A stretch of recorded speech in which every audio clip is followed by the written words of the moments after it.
بسم الله الرحمن الرحيم.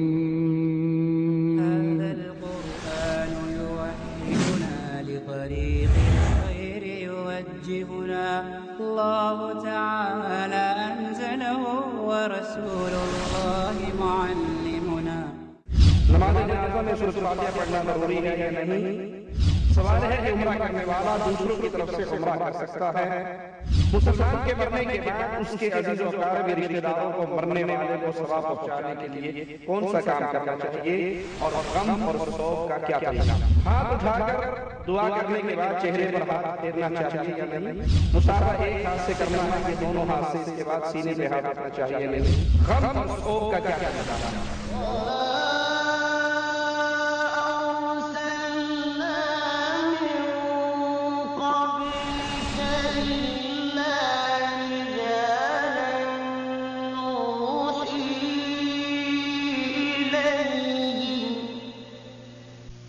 فاسألوا أهل الذكر إن كنتم لا تعلمون.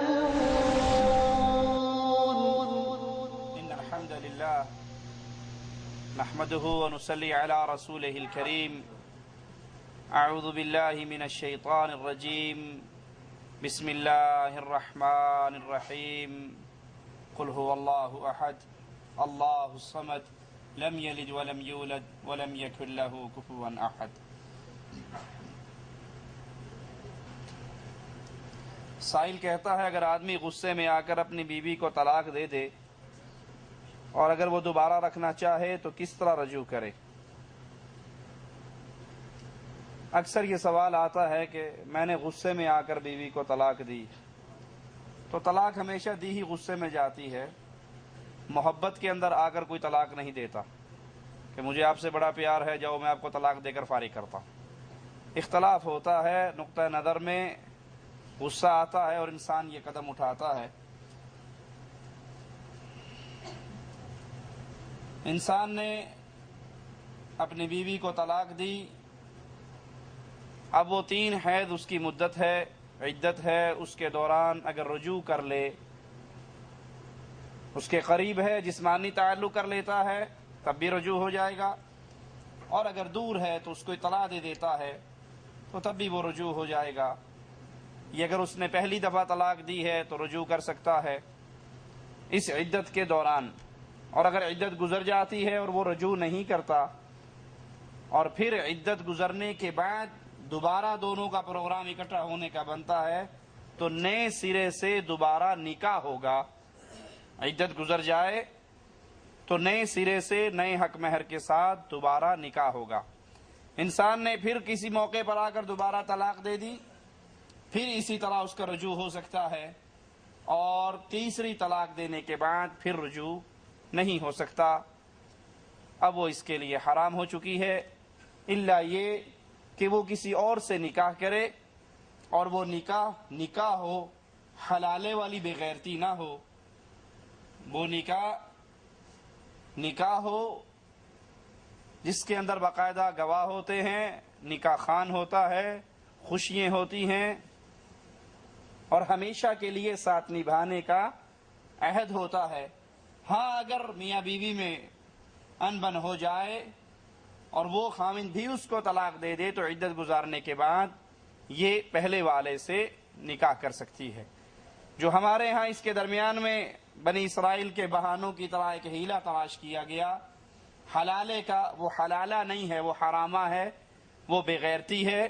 رسول اللہ صلی اللہ علیہ وسلم نے اپنے صحابہ سے کہا کیا میں تمہیں کرائے کا بکرا، کرائے کا سانڈ نہ بتاؤں؟ صحابہ نے کہا ضرور۔ آپ نے فرمایا حلالہ کرنے والا، حلالہ کرنے والا، حلالہ کروانے والا، دونوں پر اللہ کی لعنت برستی ہے۔ سائل کہتا ہے کیا 3 بار طلاق بولنے سے ہو جاتی ہے؟ اختلافی مسئلہ ہے، لیکن راجح قول یہی ہے صحیح روایات کی روشنی میں کہ کوئی شخص ایک مجلس میں 3 دفعہ بھی اپنی بیوی کو طلاق دے دے تو وہ 1 کاؤنٹ ہوتی ہے، وہ 3 کاؤنٹ نہیں ہوتی۔ صحیح قول صحیح حدیث کی روشنی میں یہی ہے کہ ایک مجلس میں دی جانے والی 3 طلاقیں بھی ایک ہی گردانی جاتی ہیں۔ عورت کا حجاب کہاں تک ہے؟ ہاتھ اور چہرے ڈھانپنے کے بارے میں کیا حکم ہے؟ عورت کو اپنی زینت چھپانے کا حکم ہے۔ وہ زینت اس کا لباس ہو، وہ زینت اس کا چہرہ ہے، وہ زینت اس کے ہاتھ ہیں، اس کے پاؤں ہیں۔ عورت پوری کی پوری برقعے کے اندر چھپی ہوئی ہونا ضروری ہے۔ سر کے بالوں سے لے کر پاؤں کی ایڑیوں تک عورت پردے میں چھپی ہونی چاہیے، نامحرم کے سامنے۔ وہ اپنا چہرہ بھی نہیں کھول سکتی، غیر محرم کے سامنے اپنے ہاتھ بھی نہیں کھول سکتی۔ رسول اللہ صلی اللہ علیہ وسلم جب تکبر سے ڈراتے ہوئے ٹخنے سے چادر نیچے رکھنے کا ذکر کرتے ہیں تو کہتے ہیں کہ عورتوں کے لیے ہے کہ وہ ایک بالشت اپنا کپڑا اپنی ایڑیوں سے نیچے رکھیں، اس سے زیادہ چادر نہ لٹکائیں۔ ام سلمہ رضی اللہ تعالی عنہا فرماتی ہیں کہ یا رسول اللہ صلی اللہ علیہ وسلم، اس طرح کرنے سے اگر ایک بالش کپڑا ہوگا تو جب ہم چلیں گی تو ہماری تو ایڑیاں ننگی ہوں گی، چلتے ہوئے کپڑا اٹھے گا ہمارے پاؤں ننگے ہوں گے۔ تو آپ صلی اللہ علیہ وسلم نے ایک ہاتھ کپڑا لٹکانے کی اجازت دی۔ تو عورت کا ہاتھ، عورت کا چہرہ، جن لوگوں کا یہ دعویٰ ہے کہ ہاتھ اور چہرہ چھپانے کی شریعت میں کوئی دلیل نہیں، ان کا یہ دعویٰ غلط ہے، بلکہ پردے میں عورت کا چہرہ، عورت کا ہاتھ یہ شامل ہے۔ رسول اللہ صلی اللہ علیہ وسلم نے شادی کرنے والے نوجوان کو اجازت دی کہ جس سے وہ شادی کر رہا ہے اس کو ایک نظر دیکھ سکتا ہے۔ اس کا مطلب کیا ہوا؟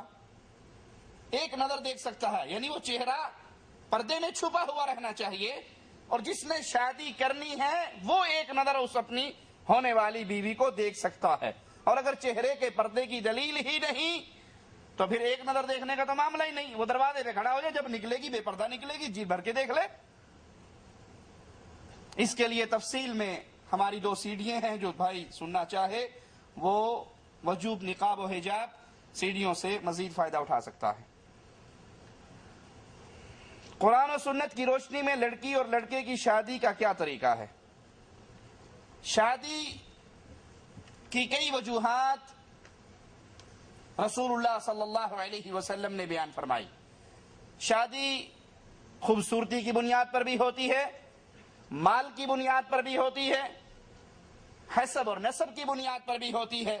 رسول اللہ صلی اللہ علیہ وسلم نے فرمایا کہ تم جب بھی شادی کرو تو اسلام کی بنیاد پہ شادی کرو۔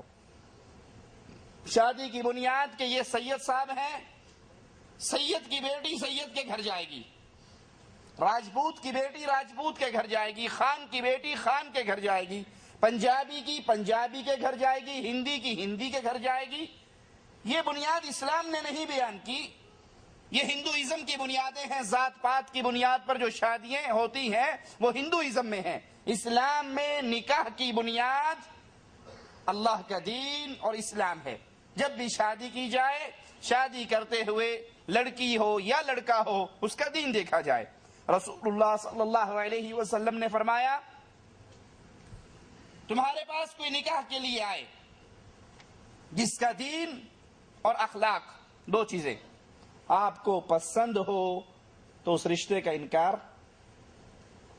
اور اگر انکار کرتے ہو تو پھر ڈر جاؤ کہیں اللہ کی طرف سے تم کسی فتنے میں مبتلا نہ ہو جاؤ، او کما قال علیہ الصلوۃ والسلام۔